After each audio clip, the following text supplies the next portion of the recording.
Buenos días, mi nombre es Juan Andrés Muñoz y esta es mi presentación sobre el cine, que corresponde a la asignatura de Historia de los Medios, el cual voy a abordar a través de una línea de tiempo. Pero primero les voy a dar una pequeña definición del cine.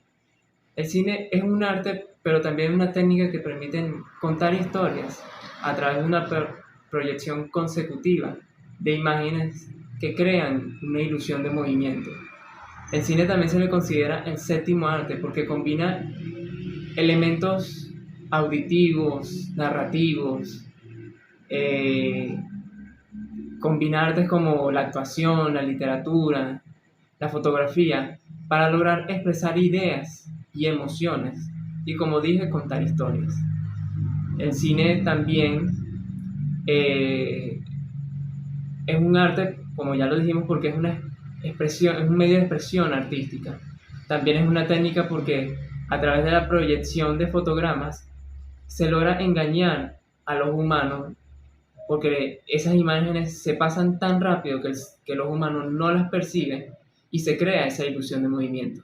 También es una industria y un medio porque ha evolucionado hasta convertirse en un medio masivo y global y crea una experiencia cultural porque el cine también es un medio de entretenimiento.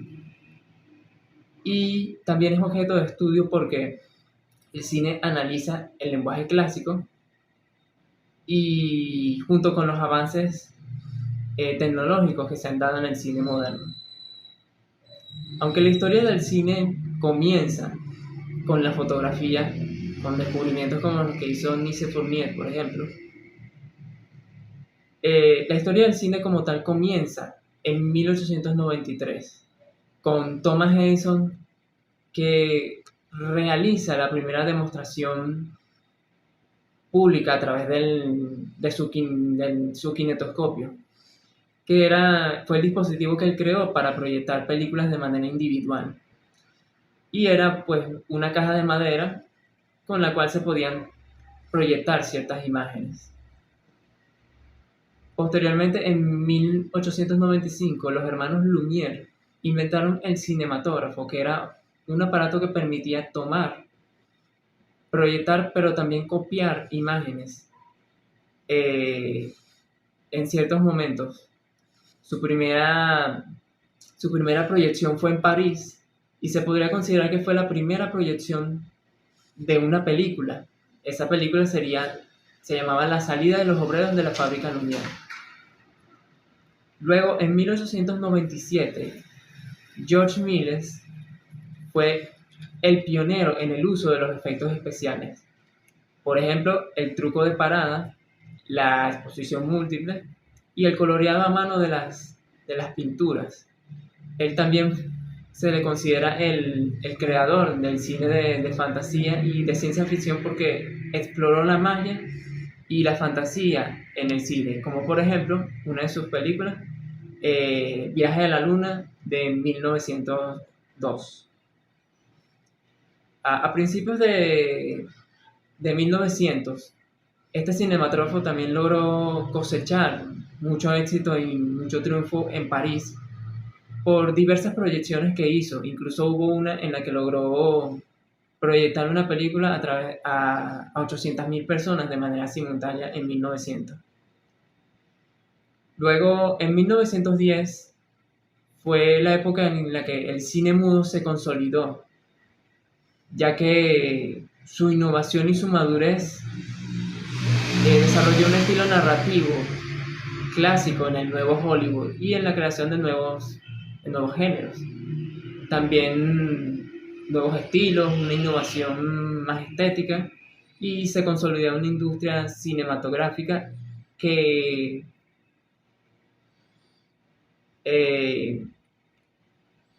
le daba orgullo a figuras como el director o el actor.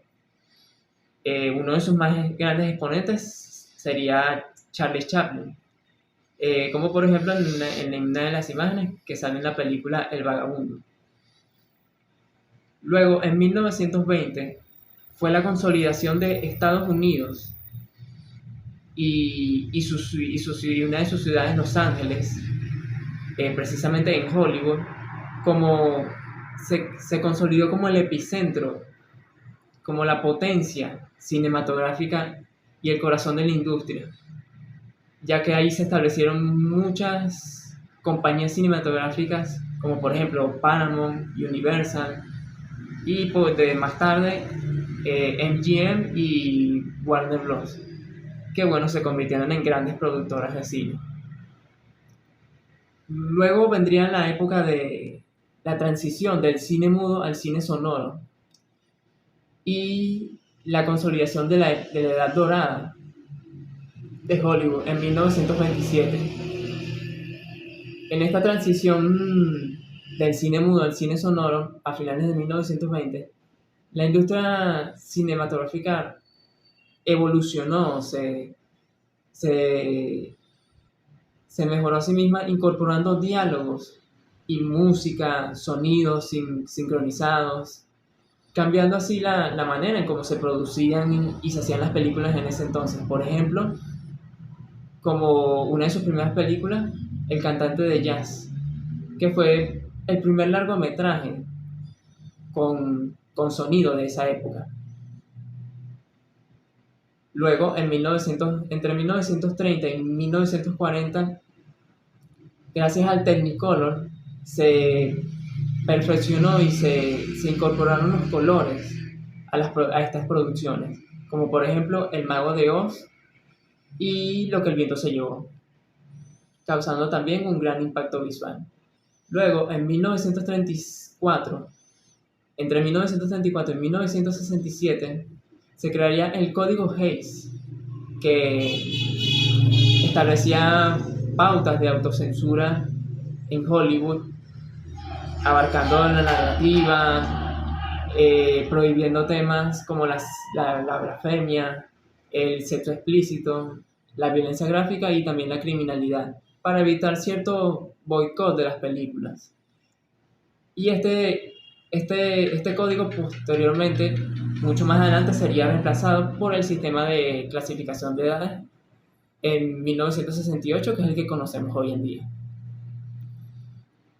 Entre 1930 y 1950 surgen movimientos como el neorrealismo italiano, que se caracteriza por contar historias que abarcan temas de la posguerra, alejados de la fantasía y de la ficción y del Hollywood que se venía mostrando. También otro movimiento sería el realismo poético francés, que mezclaban la narrativa de la vida cotidiana con atmósferas melancólicas.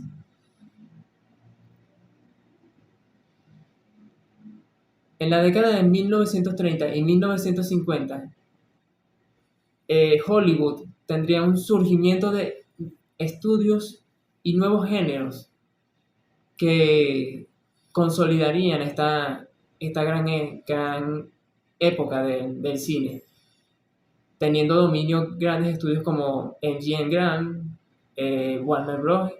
Y algunos nuevos como 20th Century Fox, y surgieron nuevos géneros como comedias, musicales, westerns, entre otros, surgiendo incluso estrellas icónicas de esa época.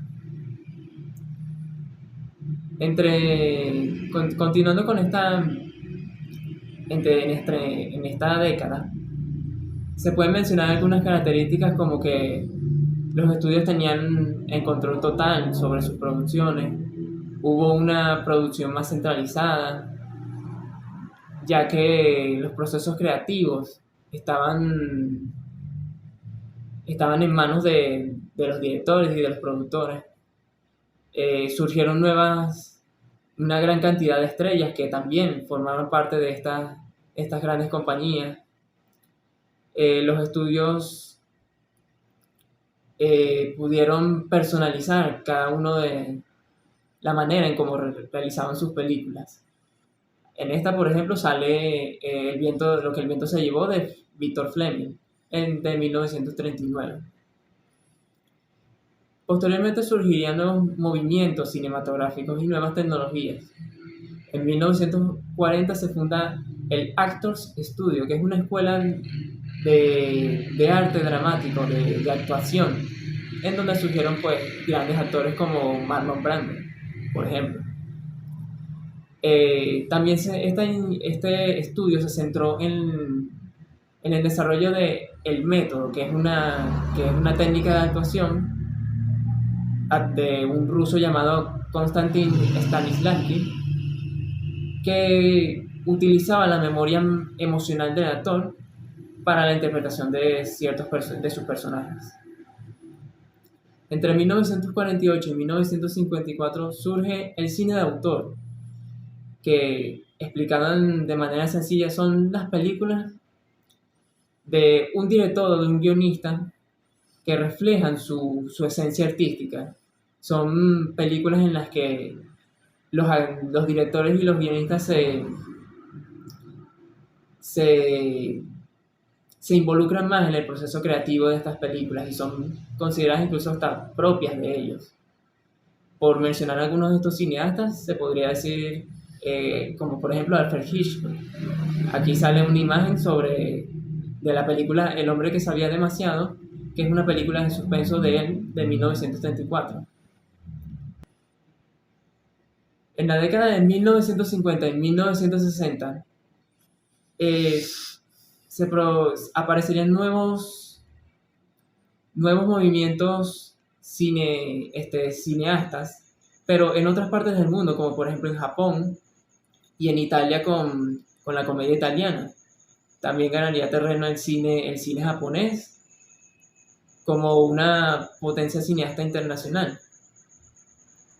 A finales de los años de la década de 1950 y 1960 también surgirían otros movimientos como por ejemplo el Nouvelle Vague y el Free Cinema en Reino Unido y en Francia y en Reino Unido respectivamente, los cuales reflejaban una rebelión contra el cine tradicional y el cual estaba inspirada en temas cotidianos y comprendía la realidad social y personal de ese tiempo. Entre 1967 y 1980 se crearía la nueva Hollywood con nuevos movimientos y más innovación de parte de los directores en cuanto a estilos y temáticas de las películas, como por ejemplo El Padrino de 1972 y Taxi Driver de 1976. El Padrino, que es de Francis Ford Coppola, y Taxi Driver, que es de Martin Scorsese. A partir de 1975 y las décadas que vendrían después, sería la era de los grandes éxitos taquilleros en Hollywood. También se le conoce como la era de los blockbusters, que se inauguró con películas como Tiburón de 1975, La Guerra de las Galaxias de 1977, las cuales cambiaron el modelo de producción y distribución de las películas en Hollywood. Se le consideraban superproducciones, ya que eran muy taquilleras, recaudaban grandes ganancias y consolidaron un público masivo que los recuerda incluso hasta el día de hoy.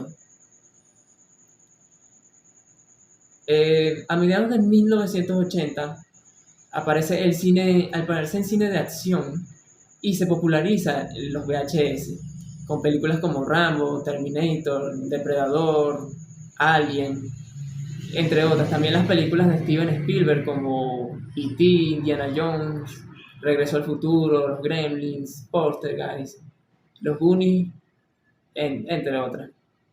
El VHS se popularizó también porque le daba al consumidor la libertad de poder ver y grabar el contenido que consumía a bajo costo. Y bueno, permitía que las familias se pudieran reunir en su sofá a disfrutar de una película, videos familiares, etc. En 1990 y de allí hasta la actualidad comenzaría la revolución digital en el cine, ya que se comenzaría un proceso de digitalización en las etapas de postproducción, incorporación de efectos visuales y digitales en la filmación e incluso en las proyecciones de las películas, incorporando tecnologías como los efectos visuales generados por computadora o CGI, como se les conoce en sus siglas en inglés, y que potenciarían las salas de cine a finales de esta década. También hay que mencionar que en 1999 se estrenó la película Star Wars Episodio 1, La amenaza fantasma, que tuvo un impacto crucial, ya que fue la primera película de proyección digital y marcó la transición del cine analógico al cine de proyección digital. También con la siguiente película, el siguiente episodio de Star Wars, episodio 2, El ataque de los clones, de 2002, también tuvo un impacto muy importante porque se dio los primeros pasos para que la filmación fuese completamente digital. Y en esta película pues se puso en práctica esta nueva tecnología.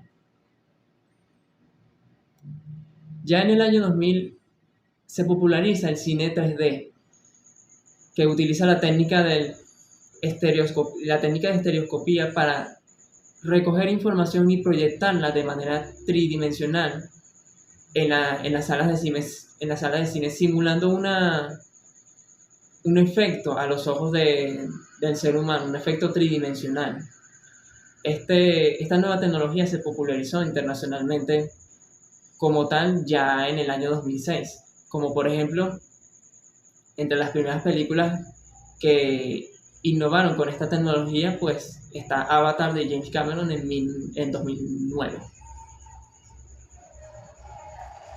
Y bueno, ya en la actualidad, y para finalizar, el cine digital y las plataformas digitales han transformado grandemente la industria, democratizando la producción y el acceso a estas producciones, eliminando muchos intermediarios que antes había, permitiendo que la gente pueda consumir estas películas de una manera más simultánea.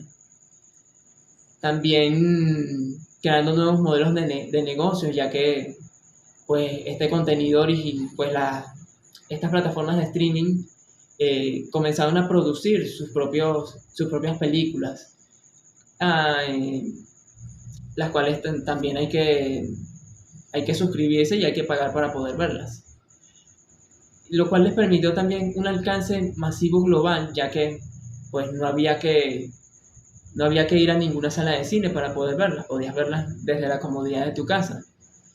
Esto casualmente permite un acceso instantáneo, una experiencia también personalizada para el espectador, y crea nuevos enfoques narrativos y nuevos estilos cinematográficos, ya que se adapta a nuevos contextos de consumo de estos contenidos en pantallas chicas, y dejando ya un poco las salas de cine. Cabe destacar que este método se popularizó mucho, sobre todo durante la pandemia del COVID-19, ya que plataformas como Netflix o Amazon Prime Video, su contenido creó mucha demanda, ya que por la situación no se podía ir al cine y las personas decidieron quedarse en sus hogares para disfrutar de este contenido. Y bueno, también debo mencionar que el cine ha emergido mucho en estos últimos años y ha evolucionado a través de estas plataformas, con también nuevas tecnologías de la realidad virtual y otras tecnologías emergentes como la realidad aumentada y la inclusión de la inteligencia artificial, que han formado parte de esta evolución del cine y de su contenido creativo. Estas nuevas tecnologías permiten una experiencia mucho más inmersiva. La combinación de estas tecnologías mejora el realismo y mejora la calidad de estas producciones. También, como ya dije, la introducción de la inteligencia artificial va a cambiar la manera en cómo se producen y cómo se realizan estas películas, ya que posiblemente muchos empleos dentro de esta industria se vean ya tomados por la inteligencia artificial, como la creación de guiones y, y diferentes entornos de visualización que mejoran la experiencia del espectador, como también los efectos visuales, en sus siglas VFX, las cámaras digitales de mejor calidad y métodos más rápidos y más avanzados para producir este contenido.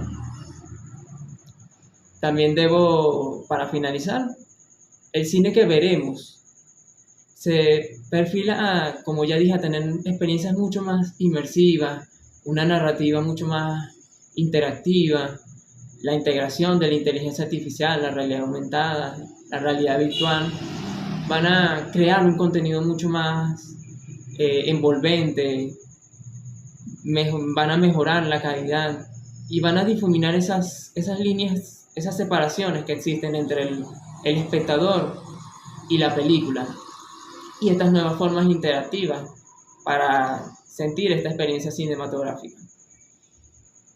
También va a revolucionar la producción para generar contenido de una forma más automatizada y que, como ya dije, va a causar un impacto en el área de trabajo humano, en el aspecto humano del cine, porque seguramente muchos trabajos ya serán opacados en el futuro por la inteligencia artificial, o por lo menos esa es la tendencia que se ha estado viendo en estos últimos tiempos.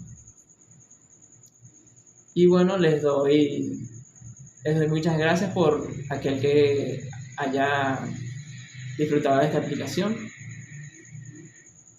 Muchas gracias.